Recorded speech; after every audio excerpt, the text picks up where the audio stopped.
بسم اللہ الرحمن الرحیم۔ السلام علیکم۔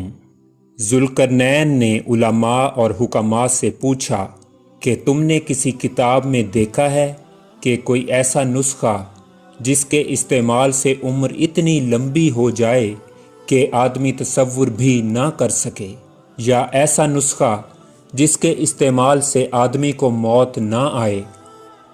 ان میں سے ایک حکیم نے عرض کیا کہ حضور، میں نے ایک قدیم کتاب وصیت نامہ آدم میں لکھا دیکھا ہے کہ اللہ تعالیٰ نے ایک چشمہ آب حیات کوہ کاف میں پیدا کیا ہے۔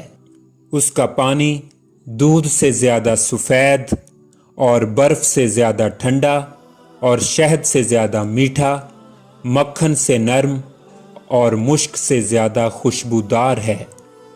جو اس کو پیے گا اس کو موت نہ آئے گی اور قیامت تک زندہ رہے گا۔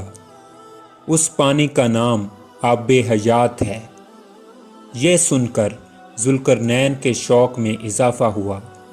انہوں نے علماء سے کہا کہ آپ بھی ہمارے ساتھ چلیں، اور پوچھا ذرا یہ تو بتائیں کہ سواری کے لیے سب سے اچھا چست و چالاک جانور کون سا ہوتا ہے؟ وہ بولے، ایسی اچھی نسل کی گھوڑی جس نے بچہ نہ جنا ہو۔ چنانچہ ذوالقرنین نے 1000 گھوڑیاں منگوائیں اور حضرت خضر علیہ السلام کو سب سے آگے کیا، یعنی راہبر بنایا۔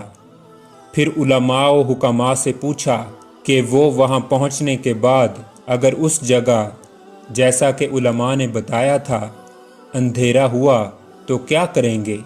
حکماء اور علماء نے کہا کہ ایسا کریں کہ شاہی خزانے سے لال و گوہر لے لیں، اگر اندھیرا ہوا تو اس کی روشنی میں آگے بڑھیں گے۔ غرض ایک قیمتی لال جو اندھیرے میں روشن ہو جاتا تھا لیا گیا اور حضرت خضر علیہ السلام کے حوالے کیا۔ تخت و تاج اور سلطنت ملازموں میں سے ایک عقل مند اور دانا ملازم کو سپرد کر کے 12 سال کے وعدے پر اس سے رخصت ہوئے۔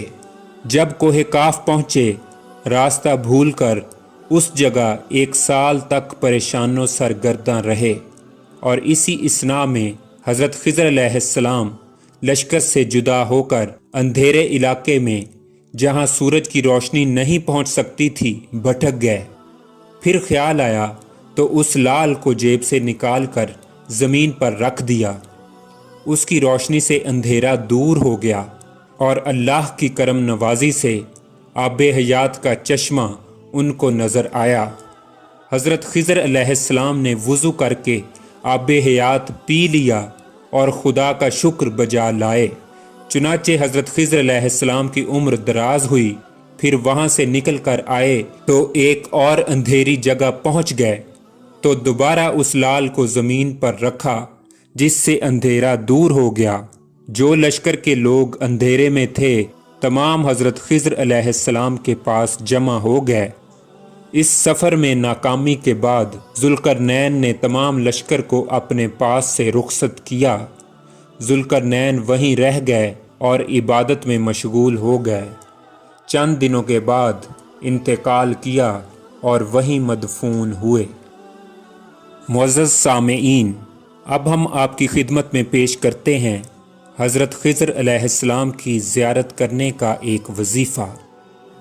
سلطان العاملین، رئیس الکاملین، واقف اسرار ابجد حضرت شیخ ابو العباس احمد بن علی بونی نے لکھا ہے کہ جو شخص 40 دن تک ان اسماء کا رات دن اور ہر نماز کے بعد ذکر کرتا رہے تو حضرت خضر علیہ السلام سے اس کی ملاقات ہوتی ہے، جو اس کو علوم قدسیہ کی تعلیم دیتے ہیں، اور یہ روحانی حالت میں ترقی کر کے حضرت قدس میں جا پہنچے گا، جہاں انوار و جمال، عجائب ملکوت اور فرشتوں کے مقامات کا مشاہدہ کرے گا۔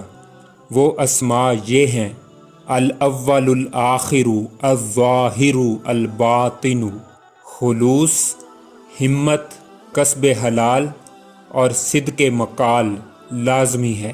معزز سامعین، اولیاء کرام کی زندگی کے واقعات اور کرامات کے احوال جاننے کے لیے ہمارا چینل سفیران حرم سبسکرائب کیجیے اور کامنٹس میں اپنی رائے کا اظہار ضرور کیجیے۔ فی امان اللہ۔